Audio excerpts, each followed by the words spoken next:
Premier, le credo. Je crois en Dieu le Père. Notre profession de foi commence par Dieu, car Dieu est le premier et le dernier. On retrouve cette parole dans le prophète Ésaïe, au chapitre 44. Dieu est le commencement et la fin de tout. Et le credo commence par Dieu le Père, parce que le Père est la première personne divine de la très sainte Trinité. Notre symbole, donc ce credo, commence par la création du ciel et de la terre, parce que la création est le commencement et le fondement de toutes les œuvres de Dieu.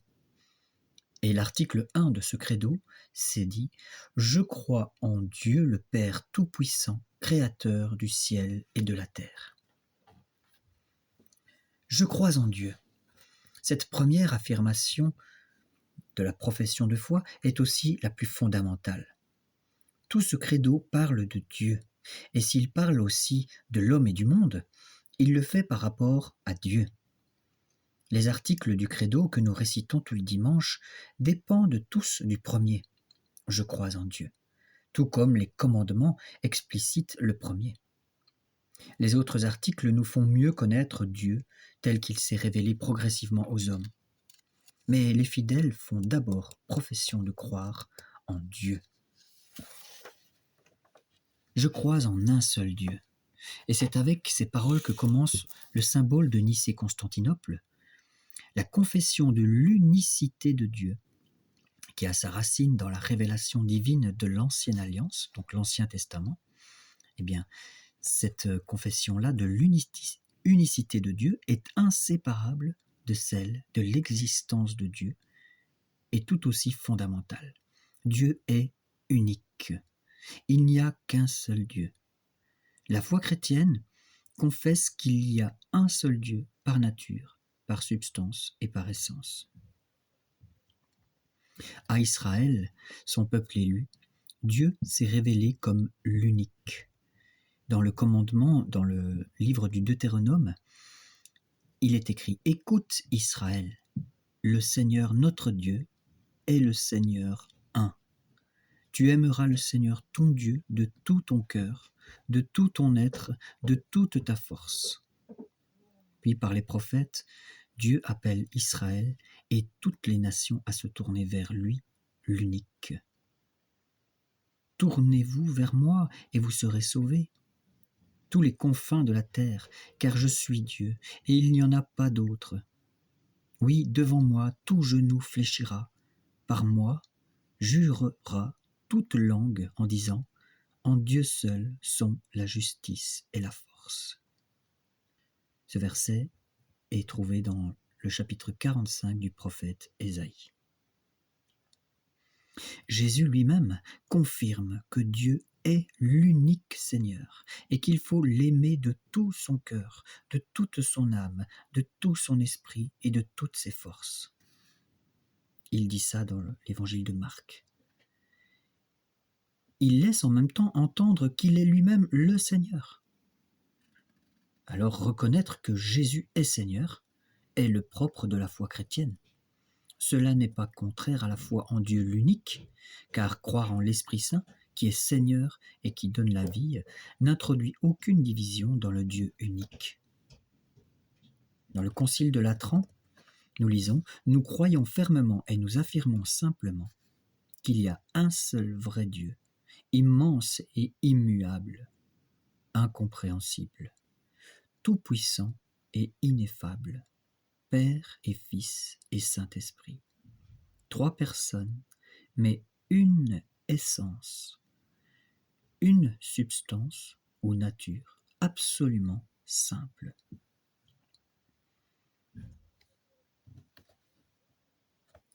Point 2. Dieu révèle son nom. À son peuple Israël, Dieu s'est révélé en lui faisant connaître son nom.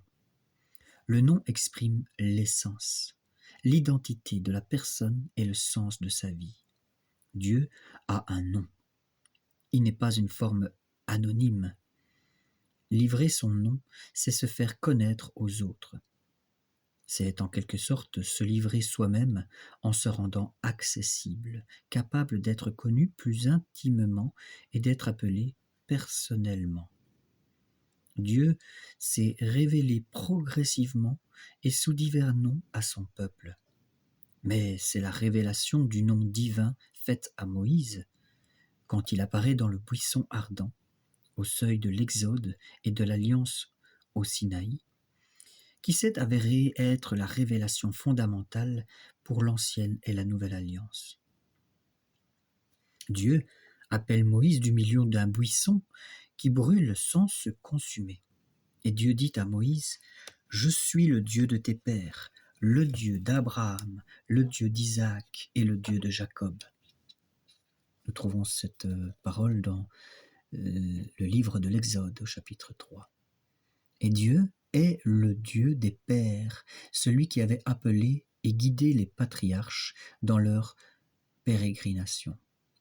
Il est le Dieu fidèle et compatissant qui se souvient d'eux et de ses promesses. Il vient pour libérer leurs descendants de l'esclavage.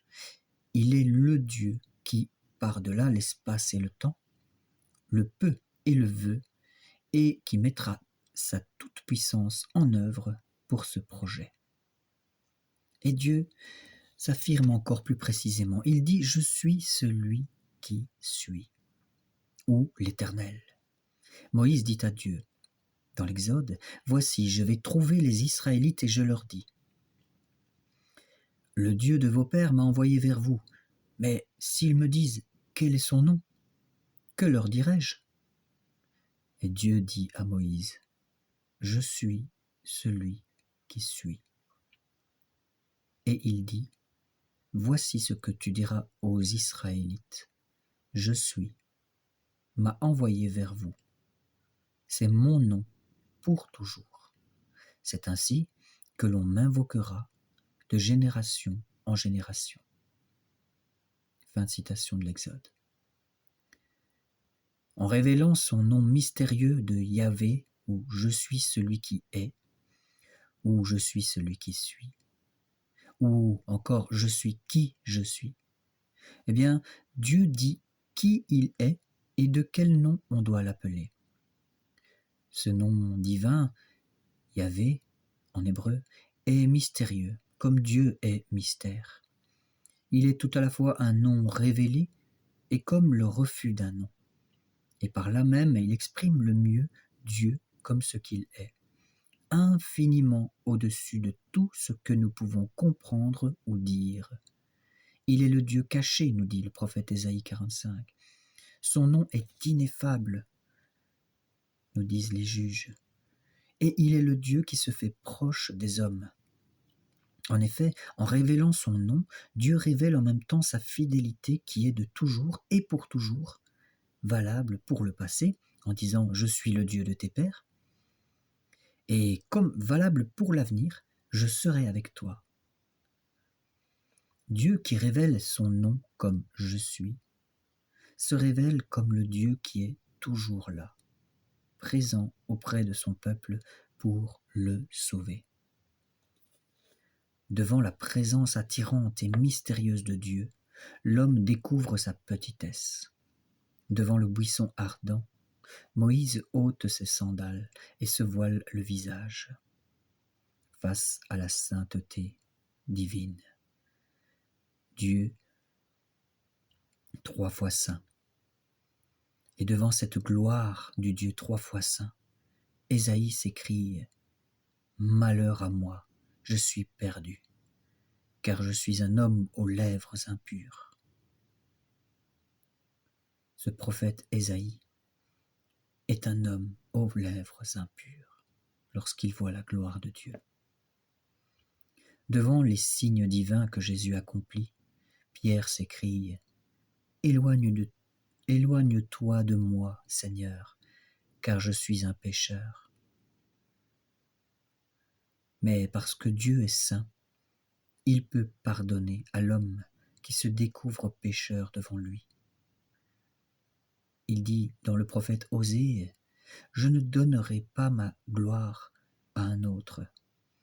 Je ne donnerai pas cours à l'ardeur de ma colère, car je suis Dieu et non pas un homme, au milieu de toi, je suis le Saint.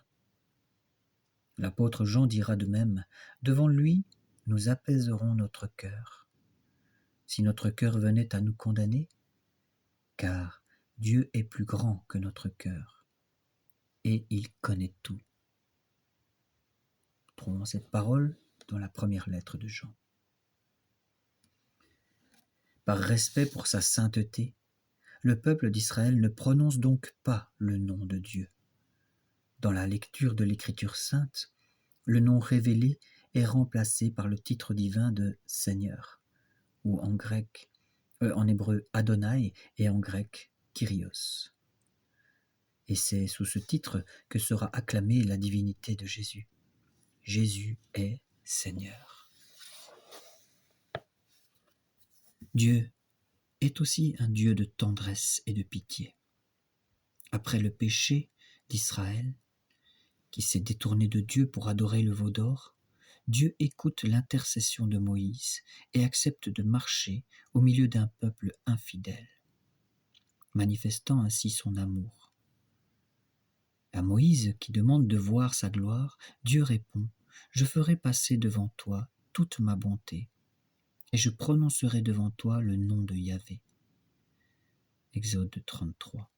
Et le Seigneur passe devant Moïse et proclame « Yahvé, Yahvé, Dieu de tendresse et de pitié, de miséricorde, lent à la colère, riche en grâce et en fidélité. » Exode 34. Moïse confesse alors le Seigneur comme un Dieu qui pardonne. Le nom divin « Je suis » exprime la fidélité de Dieu qui, malgré l'infidélité du péché des hommes et du châtiment qu'ils méritent, garde sa grâce à des milliers. Dieu révèle qu'il est riche en miséricorde, en allant jusqu'à donner son propre Fils. En donnant sa vie pour nous libérer du péché, Jésus révélera qu'il porte lui-même le nom divin. Et il dit, « Quand vous aurez élevé le Fils de l'homme, alors vous saurez que je suis. » Nous trouvons cette parole dans l'Évangile de Jean, chapitre 8. Au cours des siècles, la foi d'Israël a pu déployer et approfondir les richesses contenues dans la révélation du nom divin. Dieu est unique. Hormis lui, pas de Dieu. Il transcende le monde et l'histoire. C'est lui qui a fait le ciel et la terre. Eux périssent, mais toi, tu restes. Tous, comme un vêtement, ils s'usent, mais toi, le même, sans fin, sont tes années. En Dieu n'existe aucun changement, ni l'ombre d'une variation, nous dit Jacques, le disciple de Jésus. Il est celui qui est, depuis toujours et pour toujours. Et c'est ainsi qu'il demeure toujours fidèle à lui-même et à ses promesses.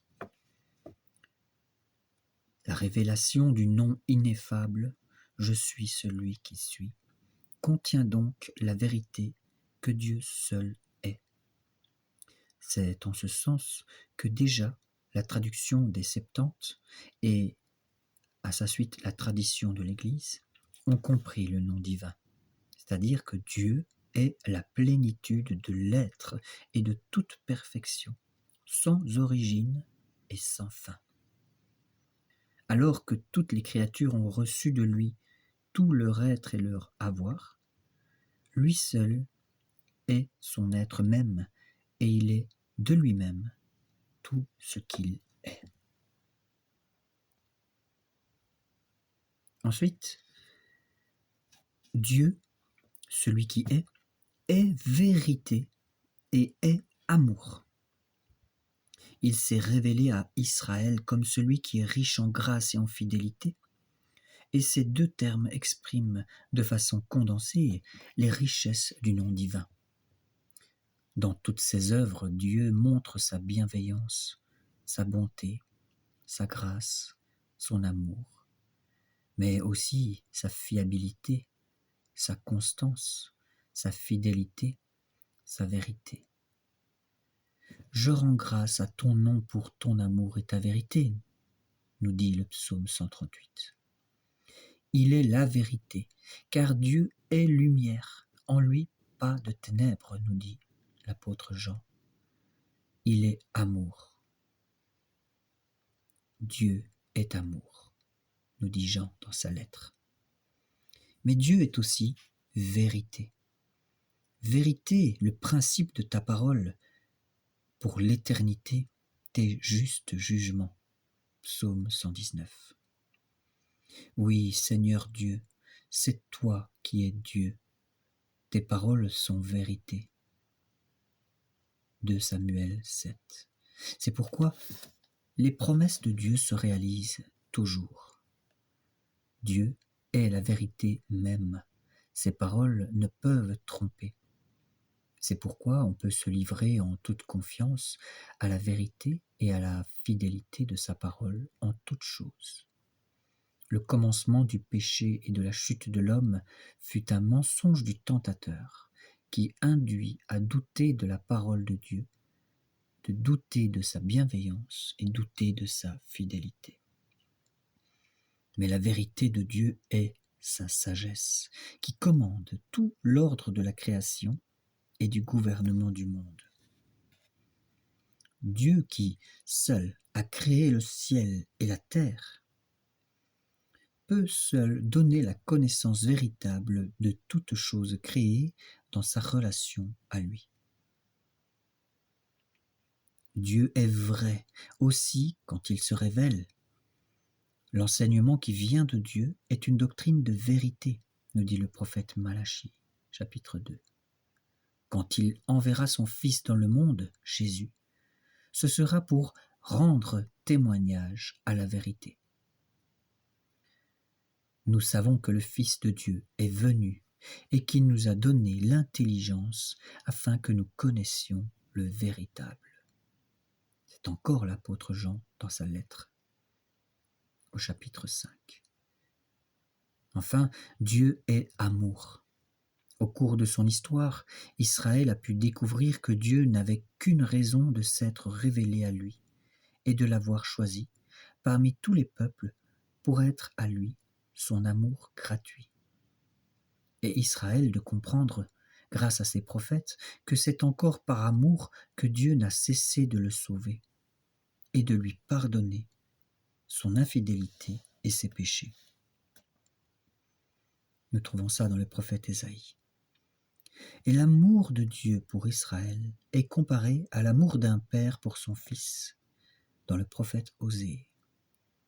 Cet amour est plus fort que l'amour d'une mère pour ses enfants. Dieu aime son peuple plus qu'un époux sa bien-aimée. Ésaïe 62. Cet amour sera vainqueur, même des pires infidélités. Il ira jusqu'au don le plus précieux. Dieu a tant aimé le monde qu'il a donné son Fils unique. L'amour de Dieu est éternel, nous dit Ésaïe, car les montagnes peuvent s'en aller et les collines s'ébranler, mais mon amour pour toi ne s'en ira pas. D'un amour éternel je t'ai aimé, c'est pourquoi je t'ai consacré ma faveur, conservé ma faveur. Jérémie 31. Et saint Jean ira encore plus loin lorsqu'il atteste « Dieu est amour ». L'être même de Dieu est amour. En envoyant dans la plénitude des temps son Fils unique et l'Esprit d'amour, Dieu révèle son secret le plus intime. Il est lui-même, éternellement, échange d'amour. C'est ça le mystère merveilleux de la Trinité, Père, Fils et Saint-Esprit. Et notre privilège, il nous donne d'y avoir part. Alors pour terminer, sur cette première vidéo de Je crois en Dieu. Croire en Dieu, l'unique, et l'aimer de tout son être a des conséquences immenses pour toute notre vie. C'est connaître la grandeur et la majesté de Dieu. Oui, Dieu est si grand qu'il dépasse notre science, nous dit Job. C'est pour cela que Dieu doit être premier servi. C'est vivre en action de grâce, en reconnaissance. Si Dieu est l'unique, tout ce que nous sommes et tout ce que nous possédons vient de lui. Paul, dans sa lettre aux Corinthiens, nous dit « Qu'as-tu que tu ne l'aies reçu ?» Et dans le psaume 116, il est dit « Comment rendrai-je au Seigneur tout le bien qu'il m'a fait ?» C'est connaître l'unité et la vraie dignité de tous les hommes. Tous ils sont faits à l'image et à la ressemblance de Dieu. Croire en ce Dieu unique, c'est user des choses créées. La foi en Dieu, l'unique, nous amène à user de tout ce qui n'est pas lui, dans la mesure où cela nous rapproche de lui, et à nous en détacher dans la mesure où cela nous détourne de lui. Mon Seigneur et mon Dieu, prends-moi tout ce qui m'éloigne de toi. Mon Seigneur et mon Dieu, donne-moi tout ce qui me rapproche de toi. Mon Seigneur et mon Dieu, détache-moi de moi-même pour me donner tout à toi. C'était une prière de Saint Nicolas de Flue. Enfin, croire en un Dieu unique, c'est faire confiance à Dieu en toutes circonstances, même dans l'adversité. À l'exemple de cette prière de Sainte Thérèse de Lisieux, où elle dit « Que rien ne te trouble, que rien ne t'effraie, tout passe, Dieu ne change pas, la patience obtient tout, celui qui a Dieu ne manque de rien, car Dieu seul suffit. » Dieu seul suffit. On retrouve cette prière dans les poésies de Thérèse. Et pour résumer, écoute Israël, le Seigneur notre Dieu est l'unique Seigneur. Il faut nécessairement que l'être suprême soit unique, c'est-à-dire sans égal. Si Dieu n'est pas unique, il n'est pas Dieu.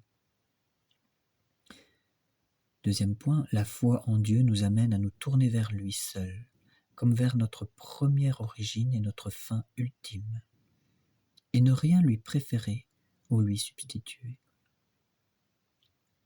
Point 3. Dieu, en se révélant, demeure mystère ineffable. Si tu le comprenais, ce ne serait pas Dieu. Dernier point, le Dieu de notre foi s'est révélé comme celui qui est. Il s'est fait connaître comme riche en grâce et en fidélité.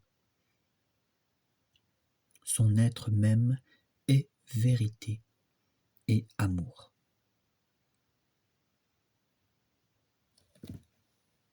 Au nom du Père, du Fils et du Saint-Esprit, je vous invite maintenant, si vous voulez aller plus loin dans l'étude du Credo, à aller sur la prochaine vidéo. Au nom du Père, du Fils et du Saint-Esprit.